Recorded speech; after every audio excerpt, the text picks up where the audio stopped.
Back in 2018, me and my girlfriend left Canada to live in the Philippines full time. We were so fascinated with the amazing food and culture that came with it. Of course, there were some dishes I wasn't too excited about trying, but more importantly was the hospitality and great people we met along the way. On our channel, you can expect to see a variety of content from must-try local food to beautiful destinations we feel are a must-see. Of course, we will share with you our ups and downs of our life here in the Philippines. Thanks for watching, guys, and we hope you enjoy this video. Peace. What's up, guys? Happy holidays. I hope everyone had a great Christmas and a great New Year. I'm really sorry for all my subscribers out there. I haven't posted a video recently. Big reason is the weather has been very bad here. We've had a lot of rain these past couple of weeks. So I figured this is a good time to do the top 5 surprises of living here in the Philippines. And this is through my experience here, guys. I've been living here. If you're new to my channel, I've been living here back and forth from Canada to the Philippines since 2014. So these are 5 main topics, I think, especially if you're planning on moving here to the Philippines, that definitely don't look over. They're not really serious things. I love the country. I'm not going to be going into too much detail on like the really bad things here or the really good things here. These are just main points I think that are important, especially if you're planning on coming here, living here permanently, you know, year, 2 years, something like that. All right, so we're going to be looking at 5 topics today. It's going to be renting, food, transportation, culture, and the women, guys. I'm taken. My wife is in Canada right now. Her name's Zarina. You can see her on my channel, but this is going to be my experience from when I first came here in 2014 up until now. All right, let's get into it. Sorry, guys, if you see me bouncing on my ball here. I sit on a yoga ball for my teaching. I do English teaching online here, so I'll be bouncing around a bit, guys. Don't mind me. Gives you a little laugh. Okay, so first one I want to talk about is renting out here. As far as like rental prices, especially if you're from another country and you're looking for a property to rent out here. I remember doing that a few times after I built this house, you know, wanting to travel around, and obviously you go to online, you go to the internet. I think I remember using Dot Property, Lamudi. There's a few other ones out there, guys. One thing I have learned with renting and looking for a place to rent is that don't always go with what you find online. I mean, if you're just looking for a safe place to come to for that month, I say go for it. Book an Airbnb, even stay at one of the resorts here, maybe for a month. But I would recommend not booking or doing a long-term lease or rental with a property you find online. And the reason for that is here in the Philippines, there's a lot of middlemen. I've learned this through the years when it comes to food, rentals, buying a motorcycle, what have you out here. There's always a middleman taking a cut in everything. And a lot of the houses you see online are either real estate agents that put them up as listings, or they are people who are middlemaning it, so taking a little cut every month from the property. So I give an example. This is a true story. I remember looking at a property out here in Bohol, and they were listing it online for around 40,000 pesos, so 1,000 Canadian a month. It was a beautiful spot, guys. Like they had a swimming pool, gym, gated community, everything like that. Beautiful 3-bedroom, 2-bathroom place, like a house you'd find in America, in Canada somewhere. And they were asking 40,000 pesos online. When I ended up coming here, I ended up finding a house exactly the same thing in a different developing area, different development, same house, 3-bedroom, 2-bathroom, swimming pool, everything like that, for half the price of the one that was online. And this one that I found for 20,000 pesos or 500 a month wasn't online.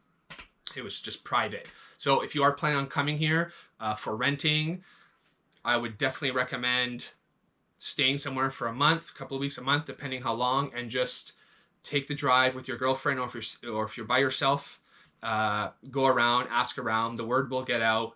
You'll end up finding a great property for a lot cheaper than what you would find online. So that would definitely be one of the surprises coming here. I've had horror stories from other foreigners paying ridiculous amounts for rental prices because of the middlemen and because of taking advantage of the World Wide Web that's out there, guys. All right, so come here, stay here for a couple of weeks, look for your rental property. Okay. All right. Second surprise coming here, food. That's a big one for me. You know, I love my food. If you watch my channel, guys, I love trying the street food here in the Philippines. I love doing my own cooking at home. That was a big one for me coming here, realizing that food is actually not that much cheaper than it was back. I'm from Canada. Food is actually not that much cheaper, especially if you're looking for some of our foreign food, brand name ketchups, Heinz ketchup, real mayonnaise, mustards, any sort of sauce is very expensive here, if not more expensive than what you'd find back home. When it comes to fruits and vegetables, you'll save a little bit out here. You'll definitely save a bit. When it comes to meats, fish, again, it's a lot more fresh out here, I would say, especially the fish. It's like caught in the morning and, you know, sold in the morning as well.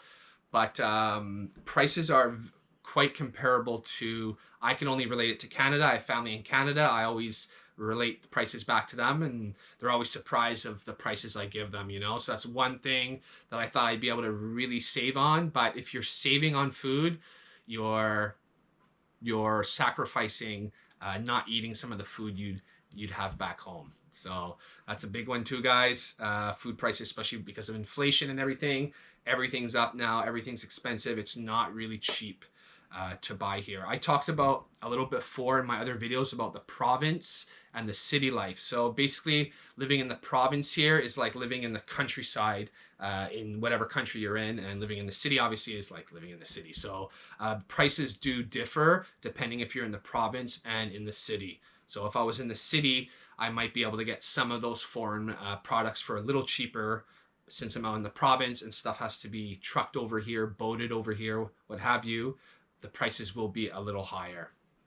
So again, food budgets here, definitely add a couple hundred Canadian on what you think it's going to cost you a month to eat here. Yeah, because it definitely gave me a surprise when I came here and realized that, wow, okay, I can't just buy a day's worth of food for $5. You know, it's going to cost me, you know, between $10 to $15 a day. Again, depending what you want, what you want as your meal. Okay. Number 3, culture. This one's interesting because I'm going to kind of touch base on the Filipino culture out here and also the foreign culture out here. There's actually, I think from the BI, the Bureau of Immigration here in the Philippines, there's over 135,000 foreigners living here. That number is probably doubled because there's a lot that are here on tourist visas and that. I'm not sure if they're included in that 133,000, just like me. I'm here on a tourist visa. I'm not sure if they consider me living here. So culture, Filipino culture, that was a huge one, guys. When I first came here, that was a surprise for me, just seeing how different the culture is. Even though most of the Filipinos here are Catholic, they share most of the same beliefs as, you know, the Catholics back home in Canada, let's say, but they go a little step higher. They're a little more religious. They're a little more devoted here. There's always a celebration going on here. If it's your first time here, you'll never be bored, especially if you come here alone. There's always going to be a celebration, always going to be some sort of party. Every month you'll find something, guys. It's quite cool. One thing I'm going to point on here, something that really shocked me, was how family oriented the Filipinos are comparing to back home, back to Canada. So as far as like neighbors go, even not necessarily just family, but even as far as how close you are to your neighbors here, everyone helps each other, everyone talks. It's quite interesting with that. Again, in the province, it's a little different than in the city.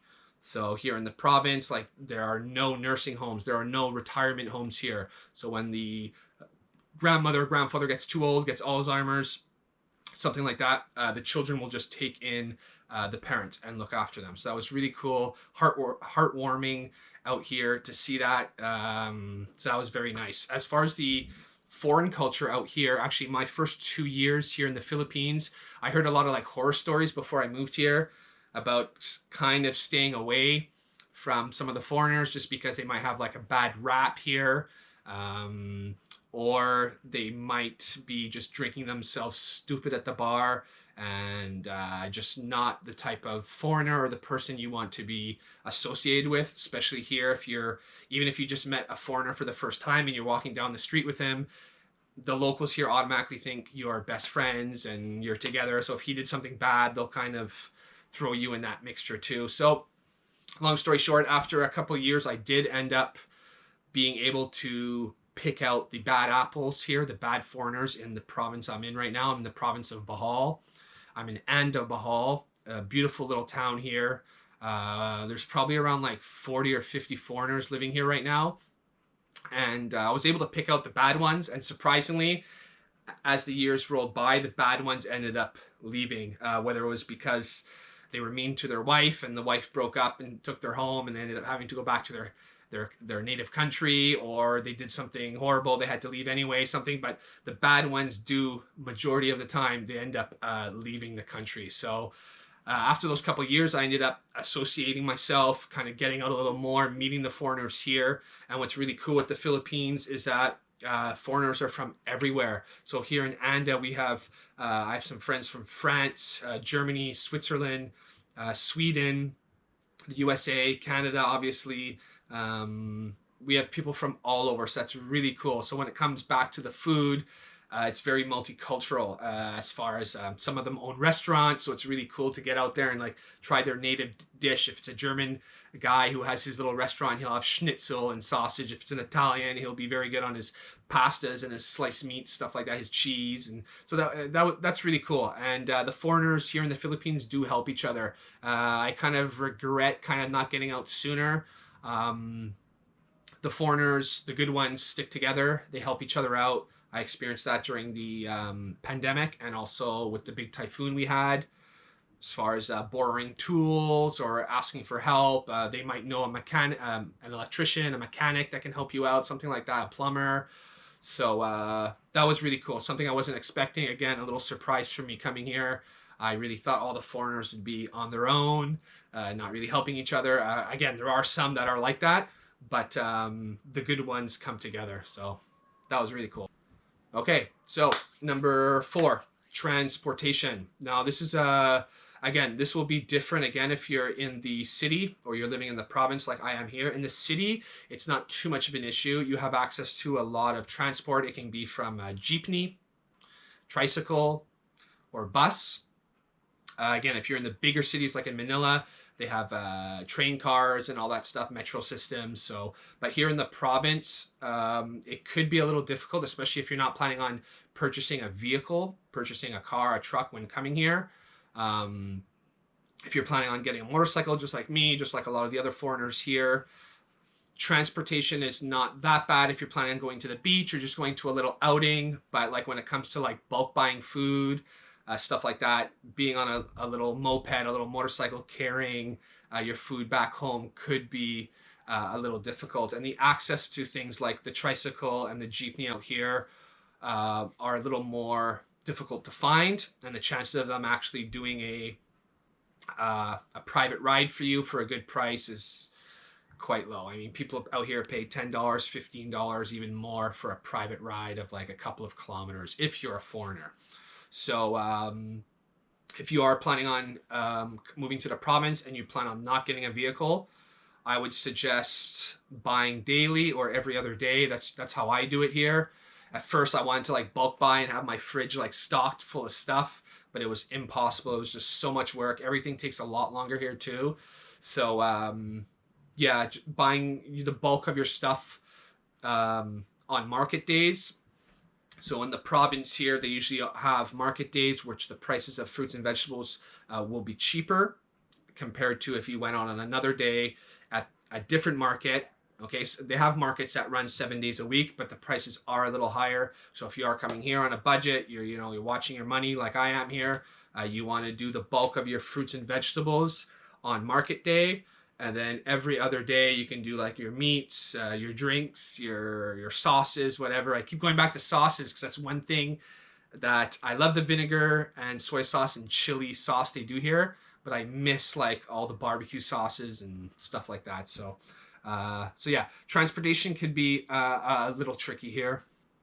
So definitely take transportation as an issue. If you're going to be living in the city, it's not that big of an issue. If you're here in the province, buy yourself a vehicle, buy yourself a car, a truck, or you're going to have to plan out your buying accordingly. All right.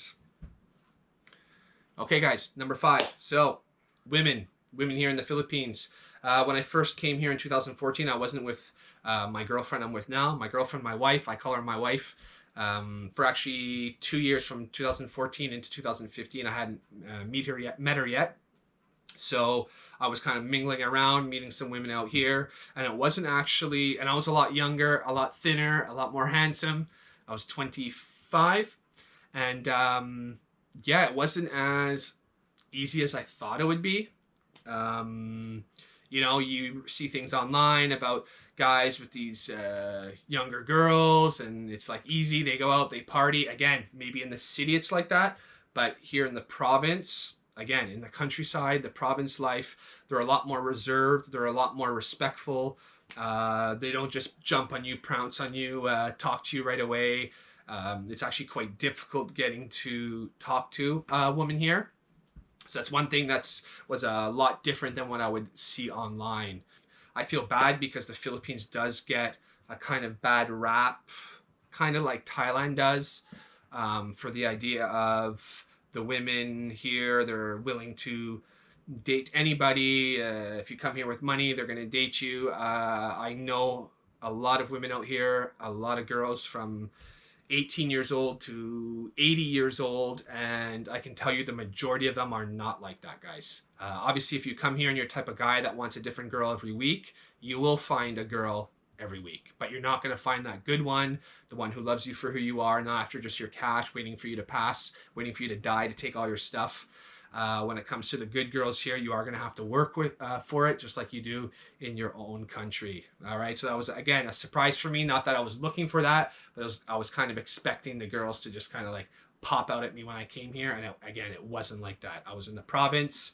There are very few bars here in the province, so that was a big difference, guys. So those were like my 5 pointers here I would give to anyone planning on coming to the Philippines or thinking of coming to the Philippines. Again, they're not crazy things, guys. They're just little topics, little points. If you caught even one small point that helped you out in this video, I'm happy for that, guys. If you want to see another one of these videos, shoot me a like, shoot me a comment. I really appreciate it. To all my subscribers out there, guys, I can't wait. The weather's supposed to be nice coming this week.